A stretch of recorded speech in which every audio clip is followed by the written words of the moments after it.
Hello and welcome to the Tuition Baba. It's day 20 of 40 to solving NCRT class 6th maths, chapter number 5, understanding elementary shapes, and the exercise is 5.7. So, our first question is say true or false, and in which the A is each angle of a rectangle is a right angle. बोल रहा है कि आपको बताना है कि true है या false. Each angle of a rectangle is right angle.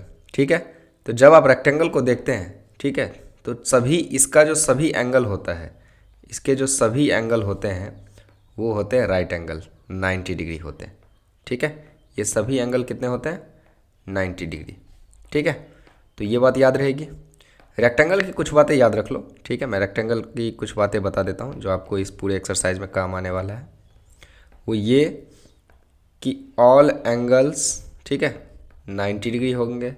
ठीक है, अपोजिट साइड जो है वो क्या होगा? इक्वल होगा, है ना. जैसे कि ये साइड्स इक्वल होगा इसके, और ये ऊपर वाला साइड्स होगा नीचे के इक्वल. ओके, ये बातें कम से कम ध्यान रहनी चाहिए. और एक चीज़ और ध्यान रहनी चाहिए, ठीक है, जो आपके लेवल पे है नहीं बट याद रहे तो बहुत अच्छी बात है, कि इसके जो दोनों डायगोनल्स होते हैं, इसको क्या बोलते हैं? डायगोनल्स. जो कॉर्नर से कॉर्नर मिलते हैं उसको बोलते हैं डायगोनल्स. ठीक है, तो बोथ डायगोनल्स क्या लिखेंगे आप? Both diagonals are equal. ठीक है, और इस रेक्टेंगल का आप नाम दे सकते हैं ए बी सी डी, इस तरीके से. ठीक है, तो ये आपका ए है. ए में क्या बोला गया? Each angle of a rectangle is right angle, है ना, तो ये ट्रू है. चलो दूसरा देखते हैं. B, the opposite sides of a rectangles are equal in length. अभी हमने बताया कि अपोजिट साइड्स क्या होते हैं, ये देखो हमने लिखा है ना, अपोजिट साइड क्या होता है? इक्वल होते हैं लेंथ.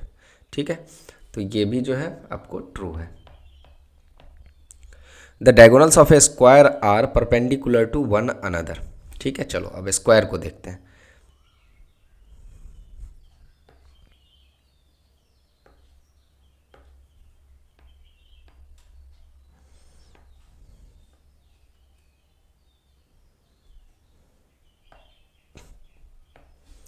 चलो ये हो गए A B C D. Square में क्या क्या बातें याद रखनी है? स्क्वायर में आपको कुछ बातें याद रखनी है. पहली कि सेम वही ऑल एंगल 90 डिग्री होते हैं. ठीक है, ऑल साइड्स इक्वल होते हैं. ठीक है, बोथ डायगोनल इक्वल होते हैं.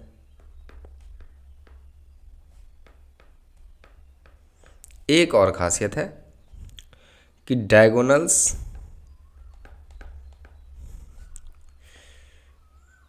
इंटरसेक्ट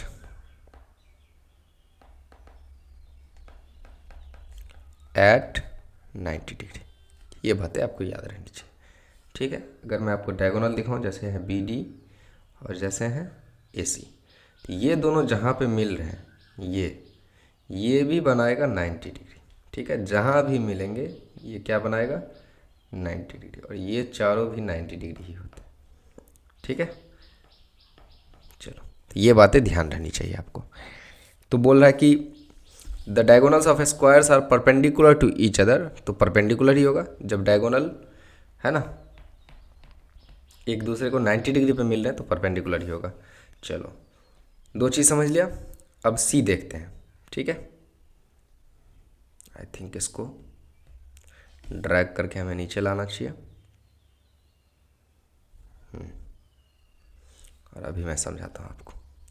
सी में क्या है आपको? सी हो गया. डी में क्या है? All sides of a rhombus are equal in length. Rhombus देखते हैं. ठीक है, डी.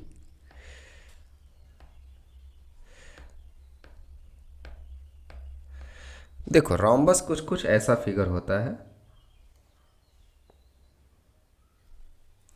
ठीक है,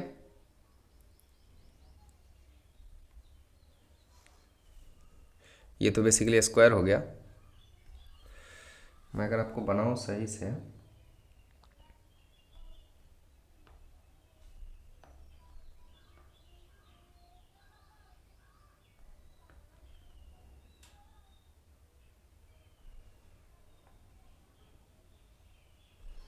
ठीक है, तो ये एक रोम्बस हो गया। अब इसकी क्या क्या खासियत है वो देखो। इसकी पहली बात तो सभी साइड्स जो है इक्वल होते हैं, ठीक है। पहली बात क्या है, ऑल साइड्स आर इक्वल। तो सर ये तो स्क्वायर हो जाना चाहिए, लेकिन स्क्वायर में एक चीज़ होता है कि सभी एंगल इस इक्वल होते हैं। इसमें क्या होता है आपको कि अपोजिट एंगल जो है वो इक्वल होता है। मतलब ये एंगल इसके साथ इक्वल होगा, और ये जिसमें मैंने दो बनाया है ये दो वाला जो है दो वाले के साथ इक्वल होगा। तो ये पैरेललोग्राम्स के प्रॉपर्टी से मैच करता है। ओके, चलो ये समझ में आ गया। उसके बाद इसका जो डायगोनल है वो इक्वल नहीं होता है, ठीक है, वो एक दूसरे को बाइसेक्ट करते हैं, वो भी मैं समझाऊंगा बाद में क्या होता है, ठीक है। चलो अभी देखो कि all sides of a rhombus are equal, true. All the sides of a parallelograms are equal length. चलो पैरेललोग्राम्स देख लेते हैं। अब जब आपने रोम्बस देखा, ठीक है, तो अब आप देखो पैरेललोग्राम्स क्या होते हैं।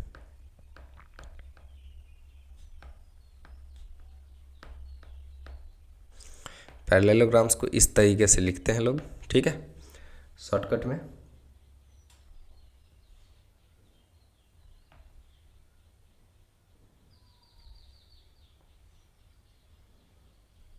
ये पैरेललोग्राम्स है। पैरेललोग्राम्स की क्या क्या खासियत है कि पहली बात तो अपोजिट साइड्स इक्वल होगा, ठीक है, अपोजिट साइड्स इक्वल होगा, अपोजिट एंगल भी इक्वल होगा, ठीक है, अपोजिट एंगल भी इक्वल होगा, ठीक है। ये खासियत है पैरेललोग्राम्स की। तो क्या लिखेंगे, opposite sides equal, opposite angle equal, ठीक है। ऑलमोस्ट लाइक अ रेक्टेंगल की तरफ ये ट्रीट होता है।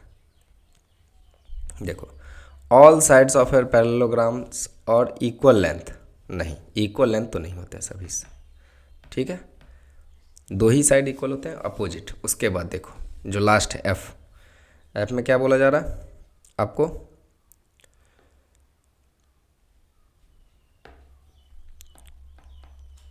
ट्रेपेजियम।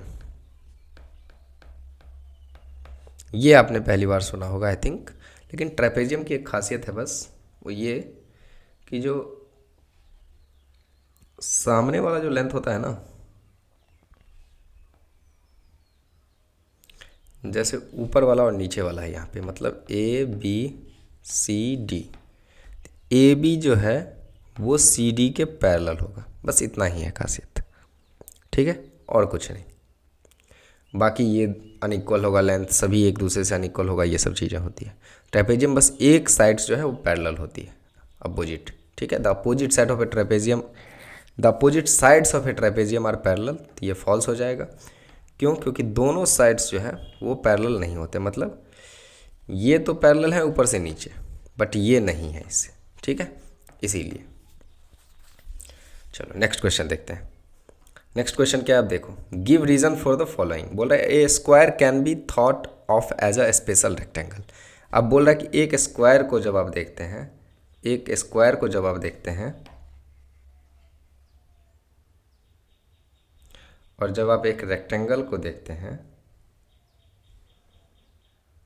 ठीक है, जब आप एक रेक्टेंगल को देखते हैं, इस दोनों बस एक ही अंतर है, वो ये कि रेक्टेंगल में अपोजिट साइड सिर्फ इक्वल होता है, मतलब ये इक्वल होता है इससे, और ये दोनों का लेंथ चेंज होता है। बाकी आप देखो स्क्वायर में सभी साइड्स इक्वल हैं, 90 डिग्री भी है, तो सर 90 डिग्री तो रेक्टेंगल में भी है, बिल्कुल सही बात है, ठीक है। सर इसमें जो है वो एक दूसरे को बीचों बीच काटता है, मतलब बाइसेक्ट करता है इक्वली, इक्वल डायगोनल होते हैं, इसमें भी इक्वल डायगोनल होते हैं, सब कुछ ऑलमोस्ट इक्वल है। तो square can be thought as a special rectangle, why, because कई सारे रीजन देख सकते हो। पहला, ऑल एंगल्स आर 90 डिग्री, ये लिख सकते हो। दूसरा, डायगोनल इक्वल होते हैं, बोथ डायगोनल्स इक्वल, है ना, ये लिख सकते हो, है ना। इस तरीके से आप 2 रीज़न बता सकते हो। चलो नेक्स्ट देखते हैं। A rectangle can be thought as special parallelogram. ठीक है, चलो बी में देखते हैं। रेक्टेंगल बनाते हैं और पैरेललोग्राम बनाते हैं। तो ये हो गया रेक्टेंगल, ठीक है, ये हो गया रेक्टेंगल और कुछ नहीं, बस इसी को आप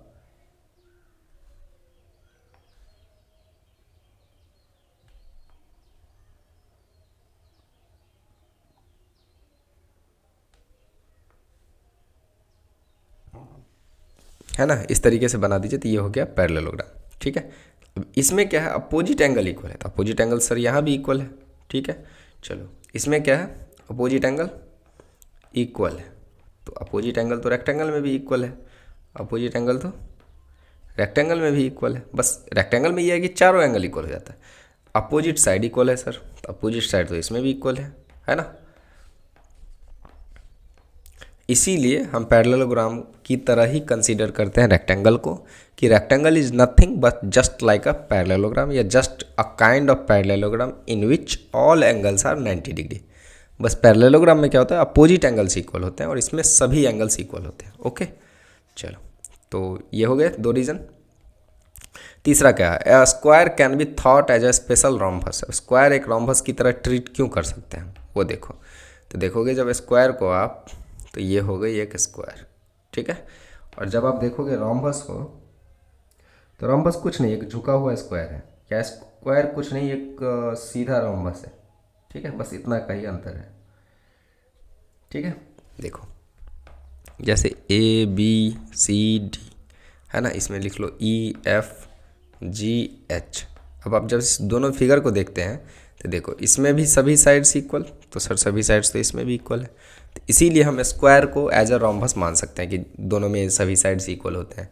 और दूसरा क्या क्राइटेरिया है कि सर रोम्बस की तरह स्क्वायर में भी जो है अपोजिट एंगल इक्वल होता है, ठीक है, अपोजिट एंगल इक्वल होता है।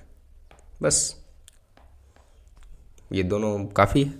चलो तीसरा देखते हैं, square can be thought as special rhombus हो गया। डी देखते हैं, squares rectangles parallelograms all are quadrilateral. देखो क्वाड्रिलेटरल का क्या मतलब होता है, क्वाड मतलब होता है 4, क्वाड मतलब क्या होता है 4, और लेटरल मतलब होता है साइड्स, 4 साइड्स वाली।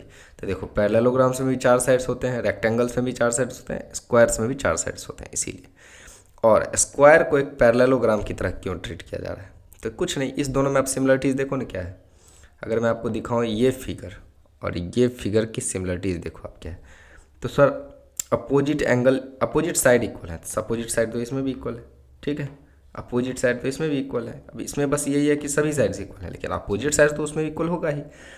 अपोजिट एंगल इक्वल है सर, इसमें भी इक्वल है, ठीक है, याद रहेगा बराबर। इसीलिए स्क्वायर को हम कंसीडर कर सकते हैं एज अ पैरेललोग्राम। ओके, तो ये भी सब कुछ समझ में आ गया आपको। सो आई होप आपको ये वीडियो अच्छा लगा होगा। So keep learning, keep watching, do like, share and subscribe the video. Thank you.